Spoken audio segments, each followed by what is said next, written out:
Hey, hey, hey, hey, hey. Okay. So, derivative of a sum. That's what we're talking about this time, everybody. So what I'm going to do in this video actually is I'm going to do a couple of examples. Then we will do the proof for the derivative of a sum. Okay. So we've already talked about the power rule. So let's say we have something like this.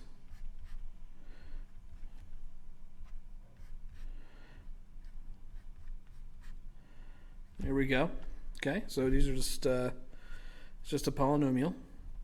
Three terms that can all be done with the power rule. Okay, I'm going to do this example first, and this is super easy. This is honestly one of the easiest things you'll ever learn in calculus, and that is if you have sums or differences that you can take the derivative of each piece separately and then add or subtract those. So in other words, what is the derivative of x to the 5? Well, we bring the 5 down, we reduce the power by 1, minus, because there's a minus here. And then we say, okay, well, what's the derivative of x to the 4? Well, we bring the 4 down, we reduce the power by 1. And then plus, right? And then we take the 2 down, reduce the power by 1, x to the 1, we don't have to show it, and that's it. Okay? Now, this is how we do derivatives of sums and differences, no matter how complicated the function is. Okay? So, let me show you now how we know this is the case. Let's say we have this. Let's say h is the sum of two functions. Okay? And these f and g are functions and they have derivatives. Okay, that's the assumption we're making here in this video. And so, df dx, the derivative of f, looks like this.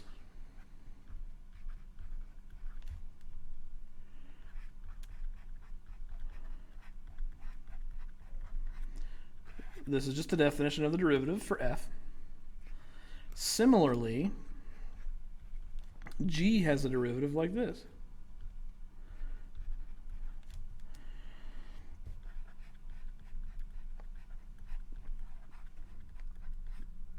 And I just realized that I'm already using h. I have the h gap in the h function.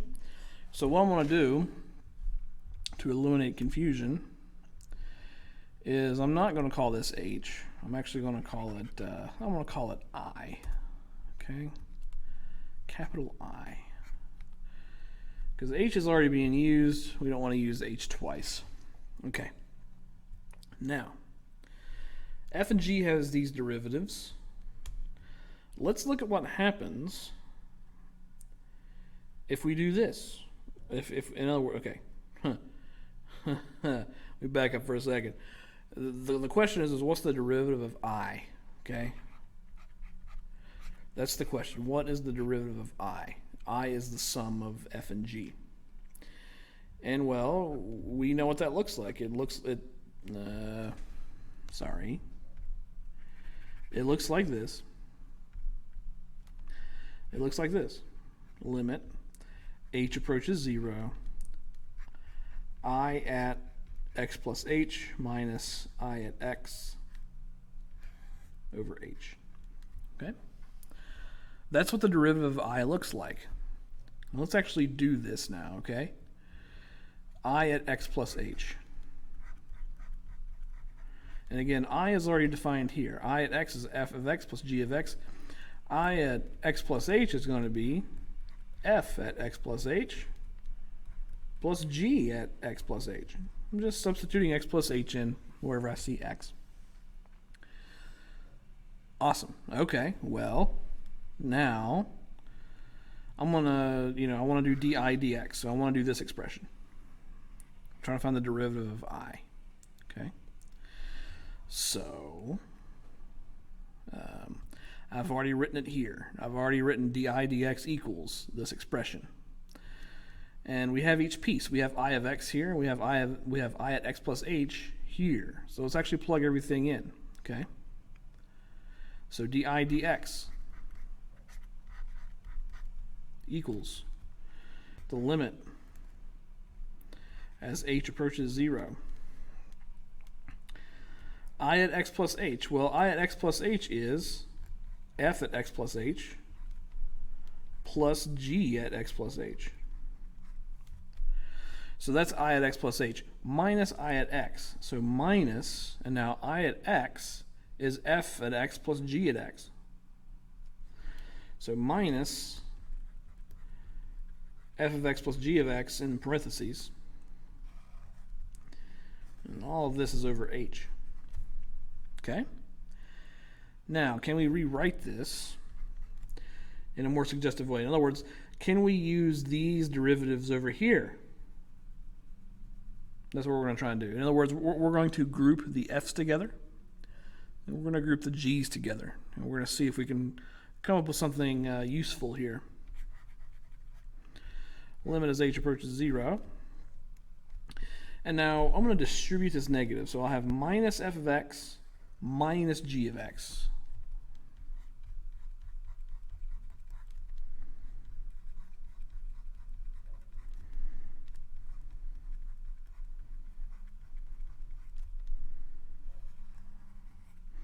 All that over h.